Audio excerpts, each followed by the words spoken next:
ರಾಜ್ಯ ರಾಜಕಾರಣದಲ್ಲಿ ಬಿಡದಿ ಭೂವಾರ್ ಶುರುವಾಗಿದೆ. ಸಿಎಂ ಡಿಕೆ ಎಚ್ಡಿಕೆ ಮಧ್ಯೆ ಪ್ರತಿಷ್ಠೆಯ ಫೈಟು ಕಾವೇರ್ತಾ ಇದೆ. ಯಾವಾಗ ಯಾವುದೇ ಕ್ಷಣ ಯಾವ ತಿರುವು ಬೇಕಾದರೂ ಪಡೆದುಕೊಳ್ಳಬಹುದು. ಸ್ಟೇಟ್ ಪೊಲಿಟಿಕ್ಸ್ನಲ್ಲಿ ಡಿಕೆ ಮತ್ತು ಎಚ್ಡಿಕೆಯ ಮಧ್ಯೆ ಪ್ರತಿಷ್ಠೆಯ ಫೈಟು. ಸುದ್ದಿಗೋಷ್ಠಿ ಕರೆದ ಸಿಎಂ ಡಿಕೆ ಶಿವಕುಮಾರ್ ಇವತ್ತು ಮಧ್ಯಾಹ್ನ 1:30ಕ್ಕೆ ಸಿಎಂ ಡಿಕೆ ಪ್ರೆಸ್ ಮೀಟ್ ಕರೆದಿದ್ದಾರೆ. ಬಿಡದಿ ಟೀಕೆಗಳಿಗೆ ಉತ್ತರ ನೀಡಲಿರುವ ಡಿಕೆ ಶಿವಕುಮಾರ್, ಬಿಡದಿ ಕದನಕ್ಕೆ ಎಂಟ್ರಿ ಕೊಟ್ಟಿರುವ ಎಚ್ಡಿ ದೇವೇಗೌಡರು, ಧರಣಿ ಕೂರುವಂತೆ ಮಾಡಬೇಡಿ ಎಂದಿರುವ ಎಚ್ಡಿ ದೇವೇಗೌಡರು ಸಣ್ಣ ವಯಸ್ಸಲ್ಲೇ ಶುರು ಮಾಡ್ಕೊಂಡ್ರು.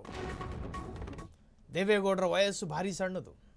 ಈ ವಯಸ್ಸಿನಲ್ಲಿ ಬಿಡದಿ ಭೂಮಿಗೆ ಇಳಿದು ಹೋರಾಟದ ಕಿಚ್ಚನ್ನು ಹೊತ್ತಿಸಿದ್ದಾರೆ.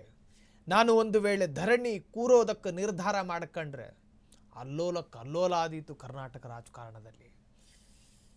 ದೇಶದ ಪ್ರಧಾನಿಯಾಗಿದ್ದವರು, ರಾಜ್ಯದ ಮುಖ್ಯಮಂತ್ರಿಯಾಗಿದ್ದವರು, ರಾಜ್ಯದ ಮಿನಿಸ್ಟರ್ ಆಗಿದ್ದವರು, ರೈತ ಸಂಘಟನೆಯ ನಿರ್ಮಾತೃ ಆಗಿದ್ದವರು, ರಾಜ್ಯದ ಒಂದು ಪ್ರಾದೇಶಿಕ ರೀಜನಲ್ ಪಾರ್ಟಿಯ ಸ್ಥಾಪಕರು, ಮಾಜಿ ಪ್ರಧಾನಮಂತ್ರಿ ದೇವೇಗೌಡರು.